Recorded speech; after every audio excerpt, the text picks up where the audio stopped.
Baik, silakan semuanya bersikap anjali. Kita bersama-sama mengagungkan nama guru agung kita Sakyamuni Buddha.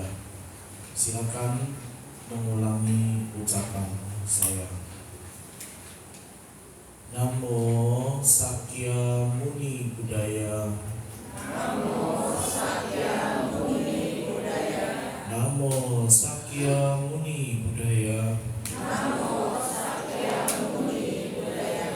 Namo Sakyamuni Buddhaya. Namo Sakyamuni Buddhaya. Terimalah salam kasih dalam Dharma Amitofo. Amitofo. Bapak Ibu, saudara-saudari sedharma yang saya kasihi, sungguh sangat berbahagia sekali hari ini sungguh bisa berkumpul kembali dengan Anda. Nah, hari ini kita mau ngapain? Hah? Oke, mendengarkan Dharma ya. Nah, sebelum Suhu mulai pembabaran Dharma pada hari ini, Suhu mau tanya dengan Anda, apakah Anda sudah mengetahui hari ini Suhu mau ngomong apa?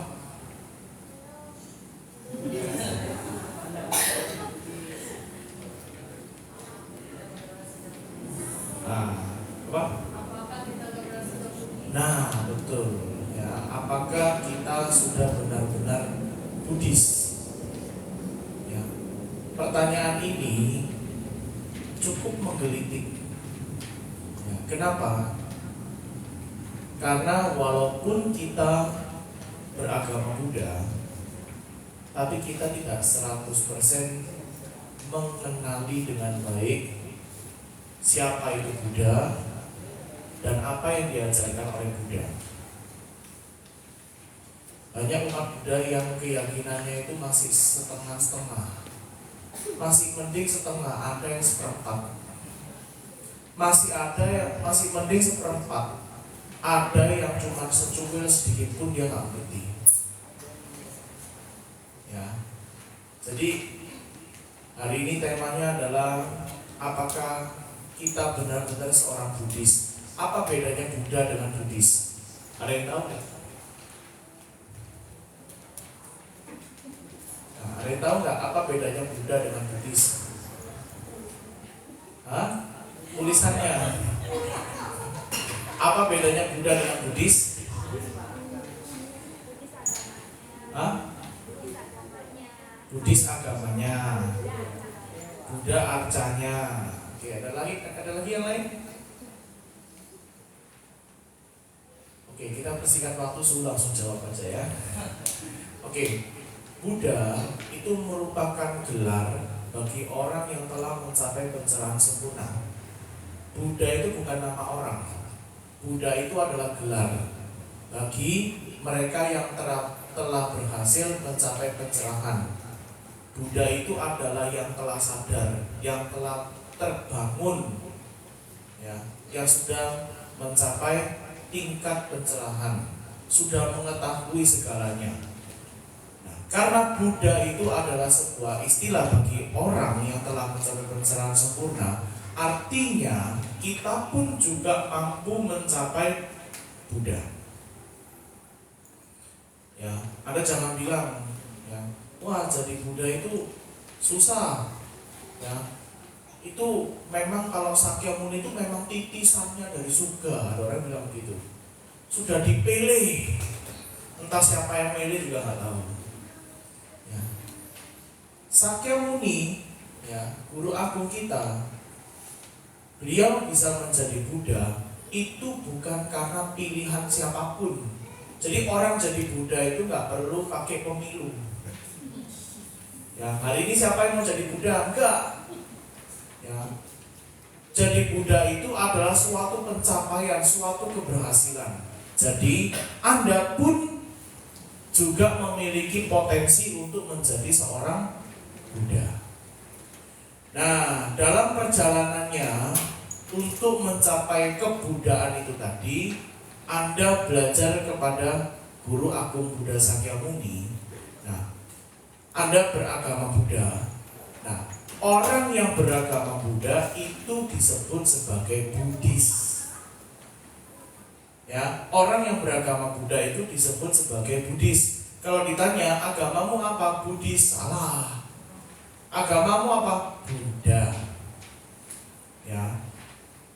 Saya seorang Buddhis. Itu benar. Kalau saya seorang Buddhis artinya saya beragama Buddha. Jangan saya seorang Buddha. Salah, kebalik. Belum jadi Buddha, kita masih calon Buddha. Ya, kita masih calon Buddha. Nah, sekarang semua nanya, umat Buddha itu berlindungnya kepada siapa? Buddha, Dharma, dan Sangha. Nah, yang jadi pertanyaan, apakah kita benar-benar sudah berlindung pada Buddha, Dharma, dan Sangha? Makanya saya tanya, apakah kita ini sudah benar-benar Buddhis? Nah, tanya kepada diri sendiri. Kalau kita sudah berlindung kepada Buddha, Dharma, dan Sangha, memang kita sudah bisa disebut sebagai seorang Buddhis. Tapi kalau cuma sebatas mengucapkan melalui ucapan saja, berarti kita bukan Buddhis sejati. Kita masih apa? Buddhis-Buddhisan, bukan Buddhis sejati. Ya, sekarang sunanya, apa sih yang disebut sahabat sejati?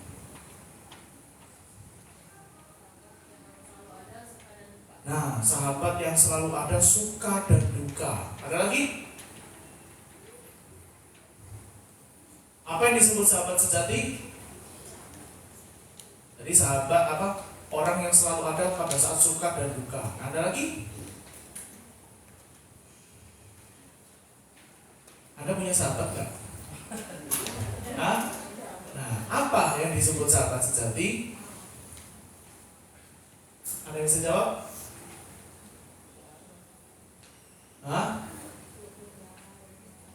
Kenapa? Kurang dengar kenapa? Rukun damai rumah tangganya. Oke, suruh ambil contoh yang tadi. Sahabat sejati adalah orang yang tidak pernah meninggalkan kita dalam suka dan duka. Berarti kalau Buddhis sejati adalah umat Buddha yang tidak pernah meninggalkan kewajiban beragamanya walaupun suka dan duka. Jangan kalau lagi seneng lupa ke wihara. Kalau lagi susah baru ingat wihara. Rata-rata orang ke wihara karena lagi seneng atau karena lagi susah? Hah? Karena lagi senang atau lagi susah? Karena lagi susah baru ke wihara. Itu sebabnya kenapa banyak sekali umat Buddha yang suliat wajahnya ini modelnya kayak dompet tanggung bulan semua. Jadi tidak ada suhu melihat umat Buddha ini ke wihara mukanya cerah, mukanya ceria, itu jarang sekali. Apa? Ya, jarang sekali ada orang yang mukanya cerah, ceria. Ya, kebanyakan mukanya itu dalam, lesu, sedih. Ya, makanya kalau ada umat baru datang, tanya ke suhu, kenapa sih umat Buddha itu wajahnya sombong-sombong? Banyak nggak kita sering dengar begitu nggak? Kenapa ya di wihara itu umatnya sombong-sombong? Kita sapa dia nggak nyapa balik. Suka kasih tahu. Kamu tunggu dulu. Karena kenapa dia begitu? Karena dia ke wihara dalam keadaan sedang susah. Kalau dia nggak nyapa kamu balik, itu bukan karena dia sombong, karena dia lagi ngelamun. Bahkan kamu dilewat depan aja dia nggak sadar. Jadi kita nggak boleh langsung menilai umat Buddha sombong. Ya. Jadi kita sebagai umat Buddha itu jangan cuma kalau lagi susah kita datang ke wihara. Kalau lagi senang kita lupa ke wihara. Ya. Jadi kalau kita lagi susah, ya terima kasih. Kalau kita lagi susah, kita mesti ke wihara. Senang pun kita mesti ke wihara. Kalau kita lagi seneng jalan-jalan, baru jalan-jalan ngabisin duit, udah susah baru minta duit lagi, minta duitnya kan wanita kasih saya rezeki, kemarin duit saya habis. Itu namanya bukan umat Buddha sejati. Deket sama Buddha kalau lagi ada butuhnya. Sama dengan orang, kalau orang dekat dengan kita kalau lagi ada butuhnya, berarti dia seorang sahabat nggak? Nah, sekarang tanya sama diri sendiri, sudahkah kita menjadi Budi sejati? Simpel. Ya, oke. Nah, sekarang Anda buka lembaran yang sudah berikan. Ya. Pernah baca itu? Pernah lihat itu? Pernah ya? Nah, ini biasanya di kebaktian Mandarin yang kita sebut sebagai Sankuei atau Trisarana. Nah, kita perlahan-lahan mempelajari ya. 智慧于佛，当愿众生提戒大道，发无上心。Nah, di sini 智慧于佛 artinya apa? Aku berlindung kepada Buddha. Nah, secara huruf Mandarin dia menggunakan huruf 智。 Ji的ji itu artinya adalah diri sendiri, pribadi. Jadi kita ke wihara ini, kita berlindung pada Buddha, itu harus kemauan diri sendiri. Kita mengucapkan Trisarana, ya, itu harus kemauan diri sendiri. Kita kebaktian juga harus kemauan diri sendiri. Jangan sampai kita ke wihara karena paksaan. Ya, jangan sampai kita ke wihara karena apa? Karena gak enak sama temen. Kemarin habis diajak makan bakso sama temen wihara, habis itu dicubit, besok ke wihara dong. Oh iya ya gak enak. Habis itu anaknya nanya, mama tumben ke wihara? Iya kemarin si Inci itu naktir mama semangkok bakso. Tuh bakso yang kamu makan juga diberi dia. Jadi mama kalau gak ke wihara gak enak. Itu namanya bukan datang dari hati sendiri. Ya, ke wihara itu harus kemauan diri sendiri. Ya, tapi Su bilang itu muncul kebenaran. Berarti kalau saya nggak mau kan harusnya nggak boleh dipaksa, Su. Kan ke wihara itu harus tergantung hati, Su. Kalau hatinya nggak kepingin ya harusnya nggak perlu ke wihara ya, Su. Percuma, Su. Toh nanti kalau saya ke wihara juga saya ngantuk. Nah sekarang yang jadi pertanyaan, kamu kok pinter sekali bisa meramalkan nanti kalau ke wihara pasti ngantuk. Itu bukan diramalkan, tapi apa? Sudah direncanakan. Ya. Makanya sebelum ke wihara itu mesti bangkitin tekad. Oh, aku hari ini mau ke wihara. Ya, aku mesti persiapkan diriku dengan sebaik-baiknya. Hatiku memang benar-benar arahnya ke wihara, fokus mau ke wihara. Jadi teman ngajak ke mall, no. Ya. Saudara ngajak ke rumahnya, no.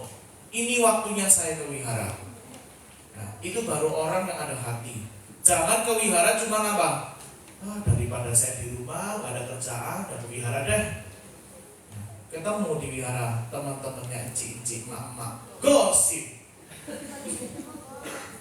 Makanya kenapa ibu-ibu itu kalau ke wihara itu bisa sampai berjam-jam dari pagi sampai sore bahkan sampai malam. Karena kenapa? Di wihara dia motong sayur sambil musik. Ya, begitu. Jadi kita berlindung pada Buddha itu adalah mesti kemauan diri sendiri, ya, mesti kemauan diri sendiri. Dikatakan kita berlindung kepada Buddha. Maksudnya di sini itu apa? Kita berlindung kepada orang yang pantas dihormati, orang yang pantas menjadi tempat kita berlindung. Jadi kita umat Buddha itu tidak boleh berlindung sembarangan. Jangan karena asal pegang, yuk kita anggap itu pasti agama Buddha. Ya, tahu nggak? Ada kitab suci mengatakan apa? Sekali kita berlindung pada Buddha, berjanji tidak akan berguru pada yang lainnya. Maksudnya apa? Kalau kita sudah berlindung pada Buddha, itu kita sudah tidak boleh percaya dengan hal-hal yang di luar dharma. Ya. Apa sih yang disebut sesuatu yang di luar dharma? Sekarang gini aja, Buddha mengajarkan kita untuk apa? Untuk bisa melihat kenyataan hidup. Kenyataan hidup kita ini sebagai manusia, mau tidak mau, suka maupun enggak, akan menghadapi apa? Lahir, tua, sakit, mati. Itu pasti. Anda suka, akan tetap terjadi. Anda nggak suka, tetap terjadi. Ya. Buddhis, ya, sebagai Buddhis, kita mesti ngerti, oh, aku lahir sebagai manusia, tua, wajar. Sakit, wajar. Kalau aku harus meninggal, ya itu wajar. Jangan jadi umat Buddha malah kebalik. Apa? Berkatin air ini ya Buddha, taruh depan altar nih. Airnya tolong diberkatin Buddha. Kalau Anda ada sungguh-sungguh tolong berkatin. Buat apa? Nanti airnya mau tak gua cuci muka biar awet muda. Itu berarti kita sudah melawan kodrat alam. Kita sudah bukan seorang Buddhis lagi. Kalau kita sudah berpikir hal-hal yang bersifat tahayul, kita sudah bukan seorang Buddhis. Memang kita percaya air yang sudah kita gunakan untuk pembacaan sutra ini akan memiliki kekuatan. Tetapi kekuatan sebagaimanapun hebat tidak akan bekerja kalau kita sendiri pun tidak punya karma baik. Ya, ngomong paling gampang dah. Sinyal begitu kuat.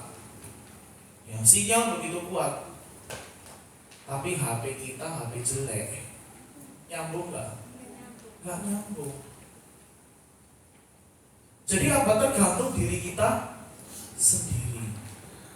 Ya, tergantung diri kita sendiri. Tidak boleh kita sebagai umat Buddha apa? Masih percaya hal-hal yang lain. Nah, sekarang semua tanya. Umat Buddha berlindung pada Buddha, menghormat Buddha. Apa bedanya dengan menghormat dewa? Kenapa tidak ditulis menghormat dewa? Menghormat Buddha. Buddha dengan dewa nggak sama ya. Buddha dengan dewa nggak sama. Anda tahu nggak? Kenapa kita tidak berlindung pada dewa? Nah, kalau kita sembahyang ke kelenteng-kelenteng, kita memberikan hormat kepada para dewa, itu kenapa sungguh? Ingat, kita mesti bedain mana yang disebut menghormat, mana yang disebut berlindung. Kalau yang namanya berlindung, itu berarti kita menyerahkan sepenuhnya hati kita, jiwa kita untuk benar-benar belajar mengabdi kepada mereka. Tapi kalau menghormati, itu karena apa? Dia ada di atas kita. Yang namanya menghormati bukan berarti kita mesti ikut dia. Ya, misalnya ini saudara kita, ada salah satu saudara kita, sifatnya nggak baik, tukang bohong, tukang nyolong misalnya. Tapi dia sebagai kakak kita katakanlah. Berarti apa? Kita tetap menghormati dia karena dia adalah kakak kita. Tapi bukan berarti kita mesti ngikutin apa yang dia mau. Kita mesti ngerti. Ya. Mesti harus bisa bedain. Nah, apa bedanya dewa dengan Buddha? Kalau Buddha itu yang sudah tercerahkan. Kalau dewa, ya kenapa tidak berlindung pada dewa? Tahu nggak kenapa? Karena di dalam Mahayana dikatakan dewa itu masih tergolong makhluk yang masuk ke dalam 6 alam tumimba lahir. Ya, dewa itu masih masuk ke dalam alam tumimba lahir. Hanya saja dia itu berada di atas kita. Dia lebih mampu, dia punya kekuatan. Kalau di dalam Dharma, ya, orang yang bisa terlahir sebagai seorang dewa itu kenapa? Karena selama hidupnya dia suka melakukan kebajikan, sehingga dia terlahir di alam dewa. Semakin besar kebajikan yang dia lakukan, maka tingkatan dewanya pun juga akan makin tinggi. Makanya jangan heran, ada dewa yang terkenal, dipuja oleh banyak tempat, dimanapun dewa itu ada. Ada dewa yang hanya dipuja di beberapa tempat saja, di tempat lain tidak ada. Kenapa? Karena ibarat seperti kita. Kalau kita berbuat baik di satu tempat, yang kenal kita cuma tempat itu saja. Tapi kalau kita berbuat baik di semua tempat, yang kenal kita tuh banyak orang. Dewa juga sama. Ya, makanya dewa itu ada yang tingkatnya lebih tinggi, ada yang tingkatnya lebih rendah. Sama dengan manusia juga sama. Manusia itu ada yang statusnya tinggi, ada yang statusnya lebih rendah, ada yang dihormati, bahkan ada yang sampai dihina. Kita sebagai siswa Buddha jangan sampai kebalik. Jangan sampai keyakinannya malah tahayul. Lebih senang dengan hal-hal yang bersifat apa? Yang bersifat gaib. Contohnya apa? Umat Buddha banyak gitu tuh. Kita sembahyang di sana tuh, di sana kuangkongnya isinya kenceng. Di sana kuangkongnya isinya kenceng. Ya, kalau ini kuangkongnya masih baru, belum hancur. Anda mesti ngerti loh, fungsi rupang atau patung dalam dharma itu fungsinya apa? Itu untuk memudahkan kita agar ketika kita itu mau melakukan puja bakti, kita melihat wajah dia, ya. Kita melihat wajah dia yang bisa contoh nih, Anda masuk wihara, Anda lihat Buddha, Anda lihat Kuan Yin Busa yang wajahnya belas kasih. Ini akan membangkitkan apa? Membangkitkan jiwa kita nih, hal-hal yang positif yang terdapat di diri kita itu bisa terbangkit lagi. Contoh, kalau kita melihat orang yang tersenyum, kita senang enggak? Nah, kita ikut senang. Kalau kita melihat orang yang mukanya udah serem, marah-marah, kita mau lihat mukanya aja udah kayak mau nimpuk sandal, ya kan? Makanya kenapa fungsinya patung Buddha itu dibuat, ya, rupang bodhisattva dibuat agar ketika kita masuk wihara, kita tuh melihat, oh Buddha itu belas kasih, aku juga harus seperti itu. Untuk memudahkan kita agar kita tuh memahami. Ya kalau boleh ngomong ini contoh, mesti wajahnya kayak Buddha, mesti wajahnya kayak para bodhisattva. Ya, itu sebagai contoh, itu sebagai bentuk bahwa nih loh, aku jadi manusia berhasil jadi Buddha. Kamu bisa nggak? Ya, ini ada satu cerita. Ada satu cerita ya. Ada satu orang laki-laki. Ya. Ketika dia berjalan-jalan, dia bertemu dengan satu toko yang menjual rupang Kuan Yin. Wah, dia sangat senang dengan bentuknya, dia cinta dengan rupangnya, sampai akhirnya apa? Dia membeli rupang itu dan dibawa pulang. Saking sayangnya dengan rupang Kuan Yin ini, ya, dia bawa itu sampai dia peluk, ya. Nah, tapi tradisi orang dulu, kalau rupang, ya, sebelum dibawa ke rumah mesti digaikwang dulu, ditiang dulu di wihara. Ditaruhlah di wihara. Nah, dia taruh rupangnya itu benar-benar di tengah-tengah di bawah Buddha Sakyamuni. Setiap hari dia lihat rupangnya, wah indah ya, wah cuangnya ya, wah bagus ya. Aduh, aku senang beli Kuan Yin ini, aku senang beli Kuan Yin ini. Dia bahkan membakar dupa yang paling wangi di depan rupang Kuan Yin itu. Entah kenapa ini orang bisa jadi orang aneh. Dia bisa tiba-tiba muncul pikiran apa? Wah, kalau aku bakar dupa wangi begini, ya, yang nyium itu bukan cuma Kuan Yin-ku, tapi semua Buddha dan Bodhisattva yang ada di wihara itu mencium. Aku maunya yang cium dupa ini cuma Kuan Yin-ku.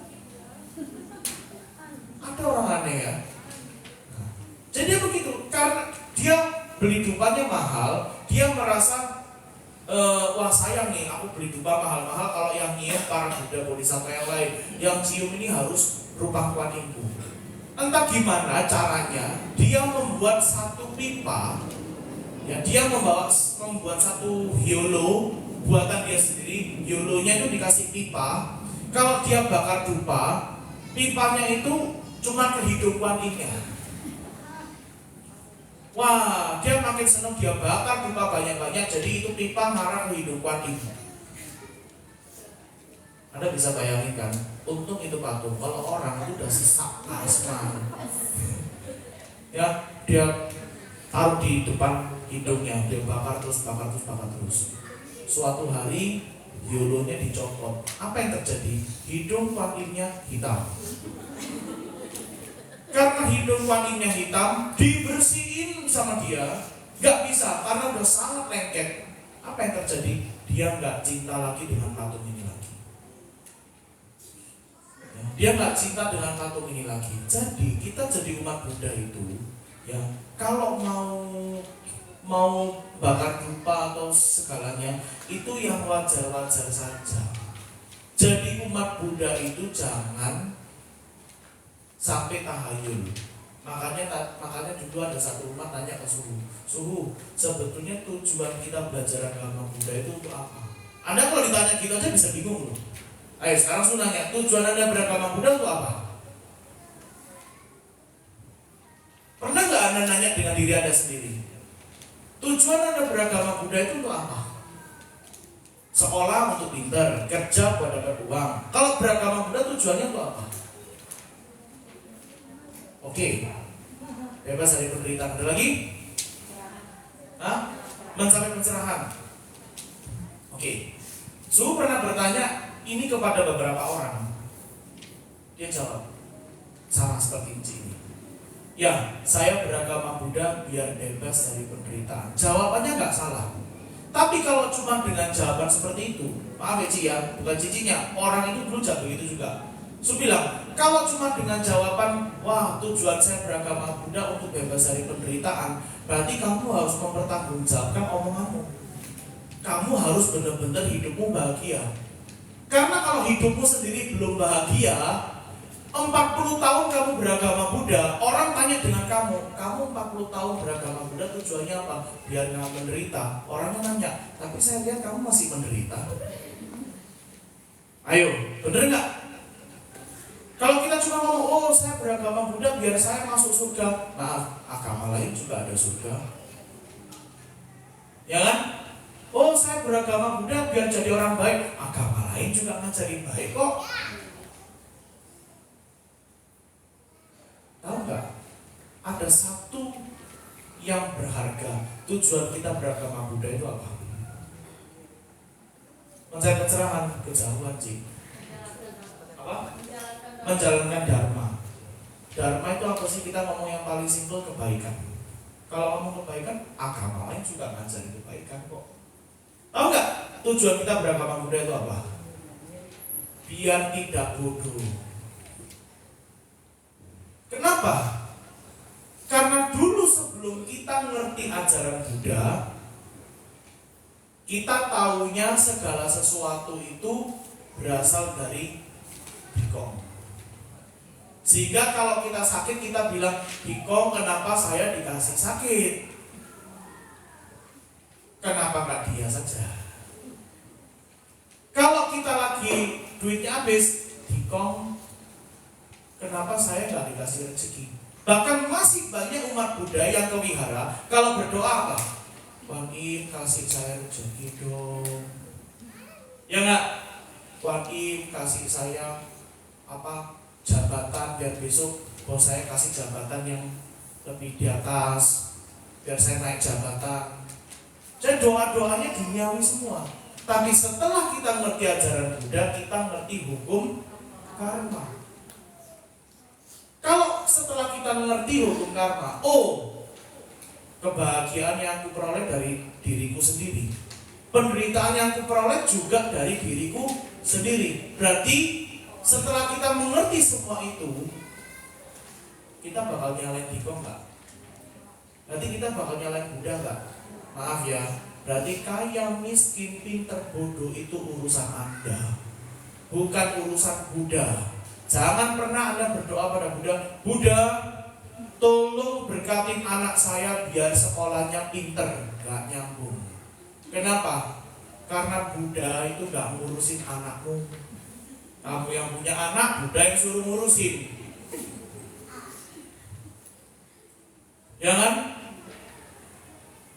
Itulah, makanya kita mesti berpikir jernih. Makanya Buddhis sering dikatakan sebagai agama yang logika. Karena kenapa? Kita tahu. Yang dulunya kita nggak tahu. Makanya banyak sekali menemukan orang-orang sebelum belajar Buddhis, dia suka menyalahkan orang lain. Tapi setelah belajar Buddhis, dia lebih banyak merenung kesalahan diri sendiri. Orang yang belajar Buddhis tidak akan banyak menyalahkan orang. Kenapa? Karena dia udah tahu semua itu datang dari diri sendiri. Jadi belajar agama Buddha itu mesti pintar, tidak boleh bodoh. Nah, terkait dengan tema ceramah Surya tadi, umat Buddha harus pintar, jangan bodoh. Kenapa Surya bilang jangan bodoh? Banyak umat Buddha ya seperti botol kosong. Kalau botol kosong ditiup angin kemanapun dia pergi. Jadi apa? Disuruh ke sini ngikut, disuruh ke sana ngikut, dikasih tahu wah di sini manjur ini percaya. Wah di sini nggak manjur, nggak datang. Aku kasih tahu ya. Tujuan kita belajar agama Buddha bukan untuk mencari tempat-tempat sakti, bukan untuk mencari tempat-tempat gaib. Kalau Anda sebagai umat Buddha masih cari tempat gaib, cari tempat sakti, berarti Anda bukan Buddhis. Suruh ngomong apa adanya ya, mohon maaf ya, Anda bukan Buddhis. Hanya saja nitip KTP. Ya, Anda bukan Buddhis. Kalau kita sebagai umat Buddha, kita tidak boleh mencari tempat-tempat yang demikian. Kenapa? Karena kita disuruh hidup sewajarnya, hidup mengikuti alam, bukan melawan kehendak alam. Nah nanti di sini ada. Ya jadi aku berlindung kepada Buddha. Ya yang pertama ya, semoga semua makhluk. Nah ini doktrin agama kita. Baik Theravada, baik Mahayana maupun Tantrayana, kita selalu mendoakan semua makhluk. Nah, dapat memahami jalan besar. Apa yang disebut jalan besar? Jalan yang tidak memikirkan diri sendiri. Kalau kita beragama Buddha masih memikirkan diri sendiri, udah jangan beragama Buddha dah. Anda tahu, Pangeran Siddhartha ya, jadi Buddha itu nggak gampang. Para bodhisattva ya, membimbing para umat itu nggak gampang. Anda coba lihat para bodhisattva. Kalau Anda mengerti tentang cerita-cerita kehidupan para bodhisattva, pernah sampai Buddha yang di kehidupan sebelumnya, dia pernah mengorbankan badan jasmaninya untuk dimakan oleh makhluk yang kelaparan. Pernah terlahir sebagai seekor gajah, dia lompat ke jurang. Kenapa? Karena di jurang itu ada penduduk yang hampir mati kelaparan. Itu gajah lompat. Biar daging gajah itu bisa disantap. Beda dengan sekarang. Kalau zaman sekarang orang lompat karena stres. Kalau dulu gajah itu lompat karena kasih sayang. Ya. Termasuk para bodhisattva semua juga begitu. Ya. Dia bahkan tidak memikirkan diri sendiri. Dia selalu berpikir apa? Bagaimana cara aku membahagiakan makhluk lain? Bagaimana cara aku menolong makhluk lain? Apa yang bisa aku lakukan untuk makhluk lain? Hari ini siapa yang menderita, aku akan datang untuk menolong. Kita harusnya meneladani para Buddha Bodhisattva. Jangan malah kebalik. Hari ini siapa yang bisa saya minta lindungi? Wihara mana yang sekarang lagi bikin acara, aku mau datengin. Itu pun lihat dulu wiharanya bingkisannya gede apa yang kecil. Oh, wihara sana bingkisannya lebih gede, aku datang yang ke sana dulu. Kalau kita umat Buddha masih memikirkan begitu, kita nggak bakal terbebas dari penderitaan yang tadi disebut. Justru apa? Kita malah makin bikin karma buruk. Ya. Di wihara kita tidak melatih diri sebaik-baiknya. Anda tahu nggak? Wihara bisa dibuat, bisa diperindah, bisa diperagung. Itu karena apa? Karena banyak orang-orang yang mendukung wihara. Karena apa? Karena wihara dijadikan tempat berlatih. Jangan sampai apa? Kita malah wihara ini kita gunakan untuk hal-hal yang melenceng. Kita sia-siakan. Makanya kebaktian harus dengan baik. Jangan ada pikiran aneh-aneh. Anda nggak usah minta berkah. Kebaktian aja dengan baik dan rutin, jadilah budi sejati. Berkah pasti datang dengan sendirinya.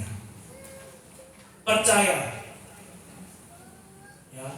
Kalau ada umat Buddha yang udah 40 tahun hidupnya masih menderita, maaf, berarti dia masih belum menjalankan apa yang diajarkan Buddha. Karena kenapa? Kalau dia menjalankan apa yang diajarkan Buddha, hidupnya nggak bakal menderita, pasti bahagia. Ya. Nah, lalu dikatakan apa? Dapat memahami jalan besar dan membangkitkan bodhicitta. Tahu nggak bodhicitta? Bodhicitta itu hati Buddha. Nah, itu yang tadi saya bilang, setiap makhluk pasti bisa jadi Buddha. Kenapa? Karena di dalam diri kita itu setiap makhluk itu memiliki bodhicitta. Dalam ngomong paling gampang bahasa umum, punya hati nurani. Tapi ingat, bibit bodhicitta bagaimanapun walaupun ada di dalam diri kita, kalau kita tidak pupuk, tidak siram, tidak bisa tumbuh. Ya, tidak bisa tumbuh. Nah, maka dari itu apa? Kita mesti evaluasi diri kita. Nah, coba nih belajar setiap hari sebelum tidur, ya, duduk dulu meditasi. Meditasinya jangan kepingin dimasukin pongcong. Jangan, meditasinya jangan begitu. Ntar yang masuk setan baru tahu. Itu tadi anak-anak di dalam tuh lagi main HP. Suhu, ada setan. Waduh, sakti amat anak-anak sini bisa ngomong gitu. Suhu liatin aja di ada setan, sudah setan. Suhu liatin, iya ada setan. Yuk kita keluar bacain parita. Suhu liatin aja mereka. Sampai terakhir bilang apa? Setan gak bakal mengganggu anak yang baik. Kalau kamu selama jadi anak yang baik, kamu tidak bakal diganggu. Satu anak ngomong, enggak kok suruh, saya gak ganggu setan. Bener, kamu gak ganggu setan, tapi setannya lagi diem-diem, kamu gini-giniin. Udah sama aja deh. Contoh misalnya Anda lagi duduk santai, tiba-tiba suruh giniin Anda, marah gak? Ngapain suhu? Pasti begitu kan? Kita ini umat Buddha rata-rata suka cari gara-gara. Kebanyakan tingkah karena penasaran, ingin coba-coba, muncul beneran takut. Udah muncul dibacain nih, tapeco. Kok gak manjur suhu? Kok malah makin deket? Ya, kamu kira tapeco mantra pengusir setan? Kamu baca aja tuh di buku kebaktian tuh tadi suhu lihat di bagian belakang. Tapeco artinya apa? Mantra plus asi. Makanya makin dekat. Tapi tunggu dulu, makin dekat di sini bukan berarti kita ini mengundang setan, bukan. Apa? Kita memang dasarnya itu, dasar ajaran agama kita itu, kita diajarin apa? Mengasihi semua makhluk. Kalau kita bisa mengasihi mereka dan mereka mengetahui kita mencintai mereka, mereka bakal ganggu kita nggak? Enggak. Ya. Semua itu dari diri kita kok. Ya, nah begitu. Jadi sebelum tidur, ya evaluasi tiap hari sebelum tidur, duduk meditasi, ya merenungkan. Aku hari ini sudah jadi Buddhis yang baik nggak? Renungkan. Setiap hari renungkan. Jangan nilai orang lain. Hari ini siapa yang udah bantu saya ya? Hari ini siapa yang udah nolong saya ya? Saudara mana yang ingat saya? Jangan. Anda kalau seperti itu kan jatuhnya nuntut orang mah menderita. Begitu ingat, oh iya ternyata gak ada yang ingat saya. Aduh sedih. Oh iya gak ada yang bantu saya. Aduh sedih, jadi mengeluh. Akhirnya cerita sama orang isinya mengeluh semua. Saudara saya jahat suhu, gak ada yang bantu suhu. Saudara saya begini suhu, yang itu pelit, yang ini jahat, yang satunya nipu saya suhu. Jelek amat sih karmamu, gak pernah cerita yang baik. Ya, mesti evaluasi diri. Hari ini aku sudah menjadi Buddhis yang baik atau tidak? Evaluasi diri. Tiap hari harus evaluasi. Kalau Anda bisa menyadari, oh ternyata diri saya ini masih banyak kekurangan, yakin. Anda kalau bisa menyadari kekurangan diri sendiri, Anda makin lama akan makin bijaksana. Anda nggak bakal komentarin hidup orang lain. Kenapa? Diri sendiri belum baik. Orang yang suka komentarin hidup orang, kenapa? Karena dia merasa dirinya paling baik, paling benar. Siswa Buddha tidak boleh begitu, ya. Nah, lalu yang kedua, aku berlindung kepada Dharma.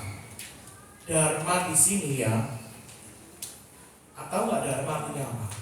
Ajaran Buddha. Ya. Dharma itu artinya ajaran Buddha.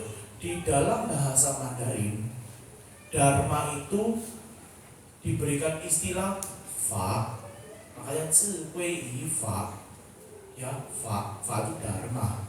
Tapi kalau kita mempelajari sastra lebih detail, sastra Mandarin, fa itu artinya apa? Tahu nggak apa? Fa itu artinya hukum. Jadi maksudnya adalah orang yang belajar ajaran Buddha harus mengikuti hukum. Maksudnya hukum apa? Harus ikut aturan. Itulah sebabnya kenapa ada sila. Jadi umat Buddha itu harus bisa ikut aturan. Jangan bikin aturan sendiri. Jadi umat Buddha jangan suka menentang aturan. Udah tahu tinggal di rumah saudara, ya mesti ikutin aturan saudara. Jangan mentang-mentang karena merasa di saudara kita, maaf nih, saudara kita umurnya lebih rendah, dia adik kita merasa lebih, kita kakak, tapi kita numpang dia, hidupnya lebih bagus daripada kita, tapi kita merasa diri kita sebagai kakak, kita nuntut, kamu kan adik, harusnya kamu tiap bulan ngasih saya uang sekian gini nih. Ya, kamu udah dikasih tempat tinggal aja udah syukur. Ngapain kamu mesti tahu diri. Kamu memang bener kamu kakak, tapi kamu numpang di rumah adikmu. Jangan banyak nuntut. Enggak, ini masih ngomel-ngomel. Akhirnya apa? Iparnya marah. Itu cicimu suruh pergi aja. Begitu diusir, marah.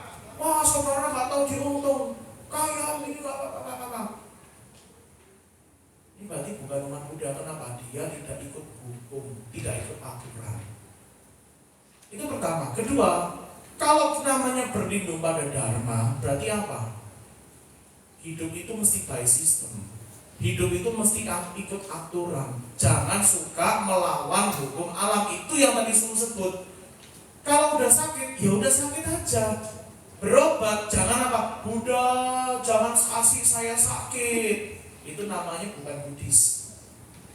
Berarti Anda bukan seorang Buddhis. Ya. Buddha Anda biasanya kalau minta doa apa aja. Suka ngerti, bingung.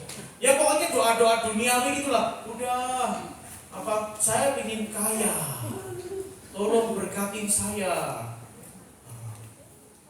Itu namanya apa? Kamu tidak kamu tidak mengikuti hukum, tidak mengikuti aturan. Kamu mau kaya, ya kerja dong, ya rajin dong.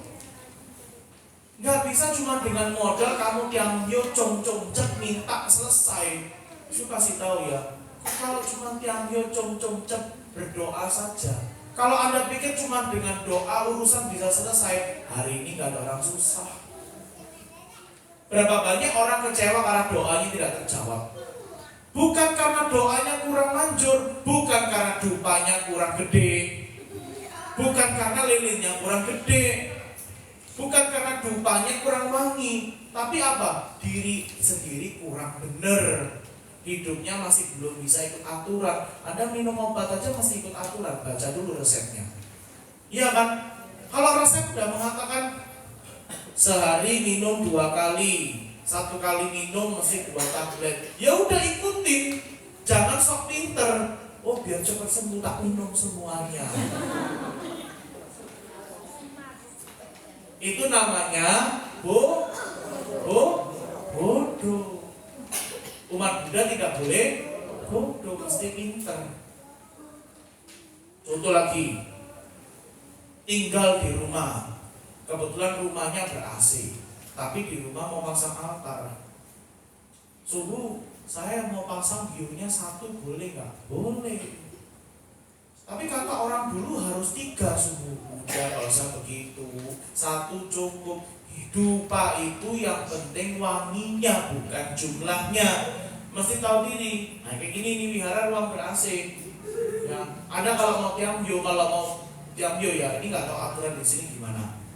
1 orang cukup 1. Ya.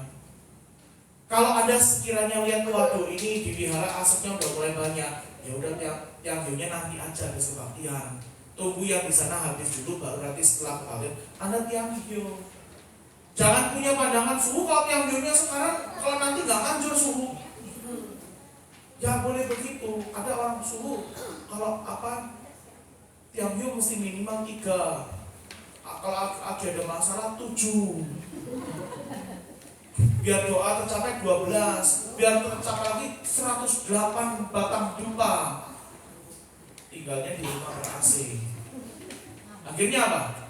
Doanya belum sampai, orangnya sudah sampai. Sampai mana? Sampai surga.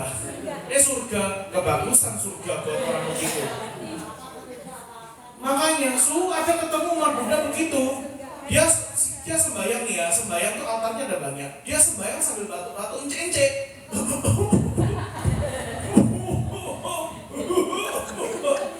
Cek, sudah cek. Udah sih tahu diri cek, umurmu berapa? Udah pasang hio 1 aja. Enggak manjur.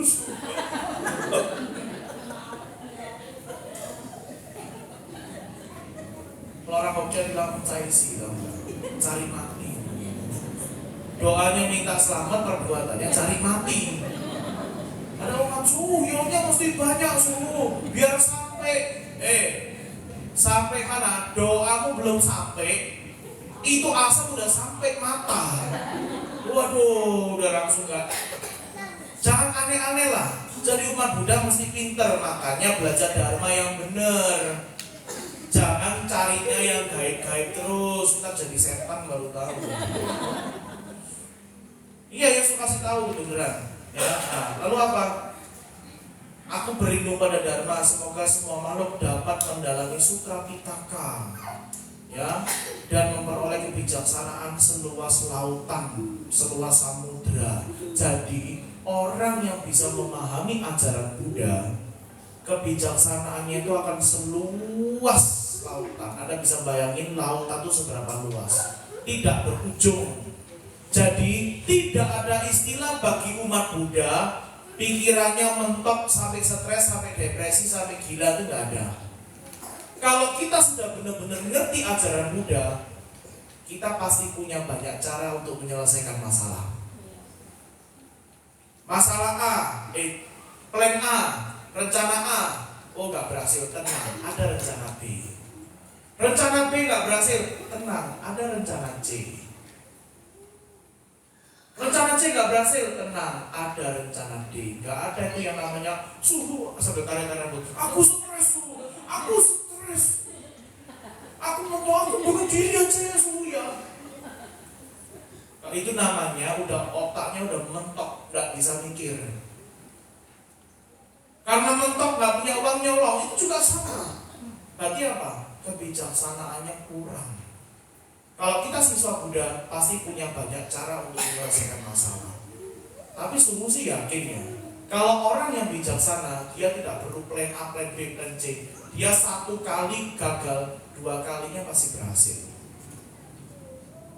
Kalau berkali-kali gagal, bukan berarti salah, berarti dia masih harus banyak belajar.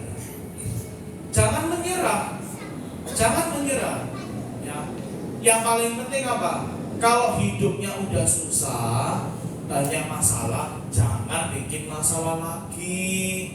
Orang itu suka salah, udah tahu hidupnya susah tapi tukang bohong. Udah tahu hidupnya susah tapi cerewet ngatur orang lain, ya makin susah. Ya. Nah, yang ketiga, aku berlindung kepada Sangha. Semoga semua makhluk mau membantu dan melayani para umat. Maksudnya apa? Kita jadi umat Buddha itu jangan pinginnya dilayani, jangan pinginnya dihormati. Kamu mau dilayani orang, layani dulu orang. Mau dihormati, hormati dulu orang. Lah kamu nanam aja belum, gimana mau mengharapkan tumbuhnya pohon? Ya, jadi mesti belajar melayani dulu. Ya, lalu apa? Tanpa rintangan apapun. Maksudnya di sini tuh apa? Kalau berbuat baik itu jangan kebanyakan syarat. Berbuat baik mah berbuat baik aja, jangan pakai kebanyakan syarat. Aku mau ke wihara, asalkan dikasih sesuatu. Jangan, ya, aku mau bantu kamu, asal kamu juga bantu aku. Aku mau nyapa kamu, asalkan kamu nyapa aku duluan. Umat Buddha banyak yang lucu, ya. disapa orang, orangnya nggak nyapa dia marah. Ya udah suka ketemu orang gitu, su bilang apa? Udah, kamu nggak disapa balik, kamu sapa lagi nggak apa-apa. Kalau dianya lagi nggak mau nyapa, mungkin dia lagi jenuh, dia lagi banyak masalah. Besok sapa lagi. Kalau memang dia karakternya nggak bagus, tetap sapa. Loh suhu, berarti saya kayak orang gila dong suhu. Bodoh dong suhu. Udah tahu dia nggak mau nyapa saya, ngapain saya sapa dia? Bukan, kamu tidak gila. Tapi itu namanya apa? Kamu pintar, kamu cerdas. Kalau kamu tetap menyapa orang yang tidak mau menyapa kamu, itu artinya apa? Hatimu lebih bersih daripada dia. Kamu menghormati orang yang tidak mau menghormati kamu, walaupun orang itu tetap jahat dengan kamu, tapi kamu tetap menghormati dia, itu artinya apa? Kamu lebih mulia daripada dia. Kalau kamu marah-marah, itu artinya apa? Kamu sama saja dengan dia. Itu siswa Buddha. Makanya siswa Buddha jangan banyakkan baper. Oh, nggak bisa, kamu nggak mau datang lagi. Umat begini banyak. Mana mungkin suhunya, mana mungkin romonya bisa ingat satu-satu. Tapi di sini sih masih penting. Ya, ada satu yang tidak datang, mungkin Romo Wandi masih bisa nanya kemana si Acin itu. Nggak tahu deh, karena Acin nggak ada. Oh iya, mana angkat tangan? Nggak ada. Oh nggak datang. Oh karena bener kan? Si Acin mana nih kok nggak datang? Ntar bilangin si Acin ya tadi subuh. Si Acin mana nih kok nggak datang? Nah, begitu. Lah kalau umat kayak di wihara mangga besar begitu banyak. Mana mungkin Su hitungin satu-satu. Ada umat lucu tahu nggak? Su lagi belanja di Glodok, dia ketemu Suku. Su Omitovo. Oh iya Omitovo Cik. Nah, Su inget nggak saya siapa? Su jawab. Su sih memang inget wajah. Cuma untuk nama kurang. Jadi Su mohon maaf. Ya, kalau Su di sini mungkin lupa dengan beberapa nama orang di sini, tapi Su inget wajah Anda kok. Ya. So ingat gak saya siapa? Ingat. Coba siapa? Waduh, nanti saya salah ngomong, dibilang sombong. Aduh, siapa ya Ci? Siapa ya? Pokoknya Cici itu suka duduk di sebelah, di depan itu kan. Nah iya bener suhu. Nah, coba Su tebak. Saya suka pakai baju apa? Ya elah, kamu nanyanya makin begitu. Sorry ya Ci, ya saya mau belanja.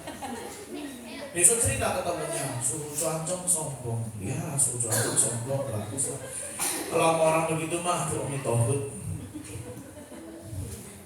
Ya, jadi begitu.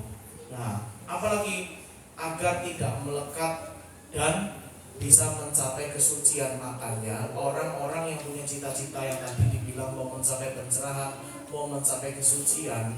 Kenapa Su bilang kejauhan? Kenapa? Bilangnya mau suci, tulus aja kagak bisa, berbuat baik aja perhitungan. Katanya mau suci, duduk tenang aja nggak bisa. Tadi Su ngintip dari sono, ada yang ngepoin suhu. Yo, siapa yang ngerasa bolak-balik noler ruangan? Ya, nggak apa-apa sih. Mungkin Anda bingung itu siapa, gendut sekali. Tapi Su cuma sarankan, kalau Anda mau kebaktian pahalanya sempurna, fokus lihat depan, jangan lihat kanan, jangan lihat kiri. Ya, baru bisa dapat hasil. Kalau Anda masih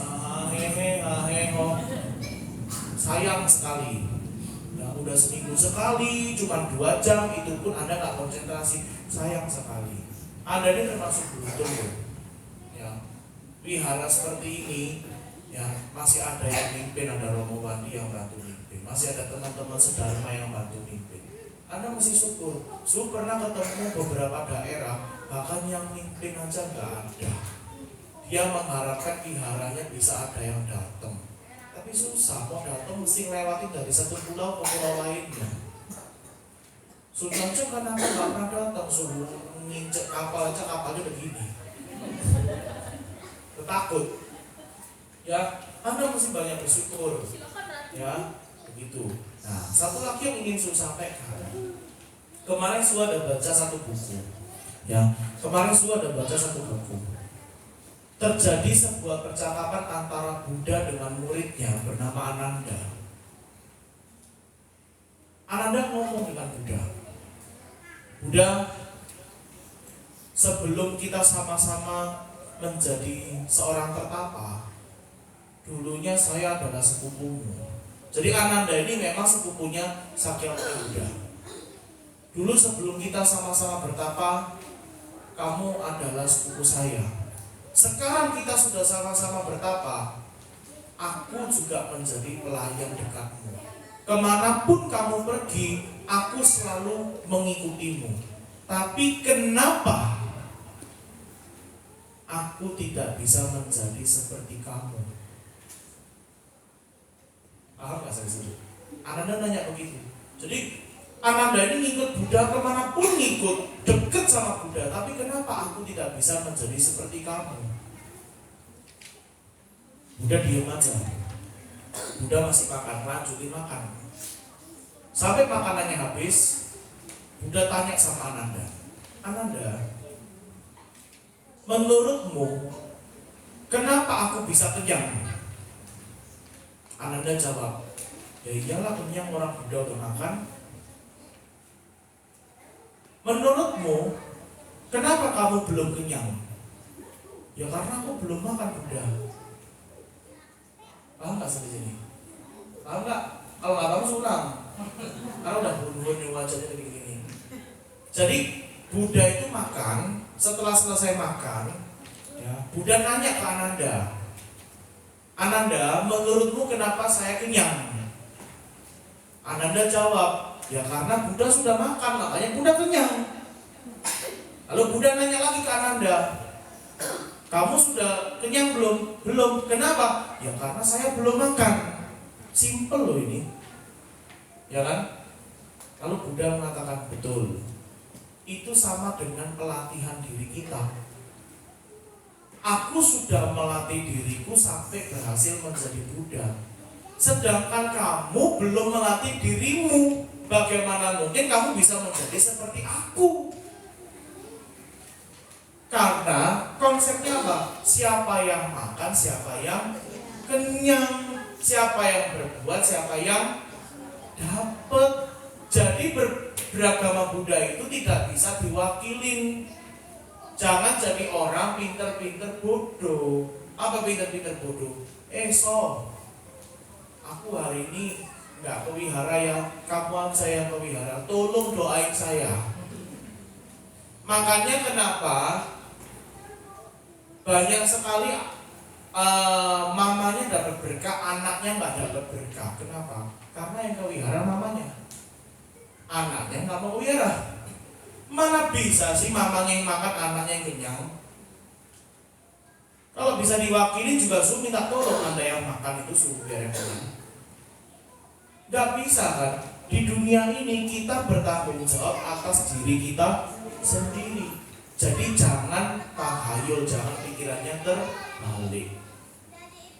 Walaupun kamu dekat dengan Buddha, tidak menjamin kamu bisa jadi seperti Buddha. Kenapa? Kalau kamu tidak belajar seperti dia, gak bakal bisa jadi seperti dia. Maaf, saya lagi deketin saudara saya suhu yang itu. Kenapa? Karena dia paling kaya suhu. Saya berharap saya bisa kaya seperti dia. Ya tergantung. Kamu deket sama dia, kamu belajar ilmunya dia, atau kamu cuman gini terus. Kalau kamu belajar ilmunya dia, kamu bisa kaya. Kalau kamu dekat dengan dia tujuannya cuma bagi dong, jangan beli belang. Ya selamanya kamu tetap begitu aja. Ada emak-emak juga gini, nah kamu nanti kalau sekolah jangan deket duduk sama dia. Dia bodoh, nanti kamu ketularan bodoh. Kamu duduknya mesti sama yang pintar, biar kamu ketularan pintar. Namanya bingung, sampai kelas 2, kelas 3, kelas 4 anakku kok gak pintar-pintar. Ternyata dekat sama yang pintar nyontek. Dianya sendiri kakak belajar. Jadi kita kalau melihat ada orang berhasil, Bukan karena deketnya bisa membuat Anda berhasil, tapi Anda mesti belajar dari dia. Ya. Walaupun Suhu ceramah, bukan berarti Suhu lebih baik daripada penceramah-penceramah sebelumnya yang datang. Anda jangan pikir, wah yang ceramah Suhu pasti lebih mantap. Ya lebih mantap sih lebih mantap. Andanya berubah nggak nasibnya? Tergantung Anda jalanin nggak. Walaupun Anda datengin Suhu dari luar negeri, kalau Anda nggak berubah juga nggak bisa. Ya, sekalipun seorang Buddha yang mengajarkan Dharma, kalau Anda sendiri tidak mau berubah, tidak bisa. Mesti diri sendiri yang berubah. Ya, mungkin itu saja yang saya sampaikan. Kertasnya boleh dibawa pulang. Ya, kalau di rumah punya altar, boleh tiap hari baca. Ya, Cekui Vo Tam Yen Chung Sen Di Jeta Tao Fa Wu Sang Sin Pai. Lebih lagi. Itu kan ada tulisannya tuh, ya kan? Nah tiap hari baca 1 WI, ya. Tiap hari menyatakan berlindung pada Buddha, Dharma, dan Sangha. Suhu kalau nggak punya altar gimana? Nah, Anda nggak usah pusing. Siapa bilang umat Buddha harus ada altar? Anda tinggal merem, ya, bayangin altar yang ada di wihara saja. Ya, jangan Romo pinjem patungnya ya tak bawa, jangan, nggak usah begitu. Ya, tinggal bayangin aja altar yang ada di wihara, udah bayangin, udah selesai. Anda tinggal Zikui Ifo Tang Yen Zong Sen Ti Jie Dao Dao Fa Gu Sang Xin Pai. Suhu, nanti saya kalau baca itu tiap hari 108 kali bisa kaya lah laki-laki gitu udah. Itu bukan jimat, itu juga bukan mantra, itu biar apa? Biar tiap hari ingat Buddha. Kalau ingat Buddha, biar ingat ajarannya. Sudah ingat ajarannya, ingat Sangha. Sanghanya udah ngomong apa, didengerin. Setelah itu apa? Praktekkan. Ada juga umat Buddha yang suka pakai liontin. Siapa yang suka pakai liontin Buddha? Sunanya, gunanya buat apa? Biar selamat. Biar lebih manjur, liontinnya diputerin di asap. Dan itu Pak Kue Mapane udah diisi belum? Nah. So kasih tahu ya, pakai liontin Buddha itu tujuannya apa? Biar dimanapun Anda berada, Anda ingat Buddha. Ingat Buddha, ingat ajarannya. Kalau udah lampu merah jangan diterobos. Ingat ajarannya tapi lampu merah terobos. Itu namanya nggak ikut aturan, nggak ngerti Dharma. Ini enggak.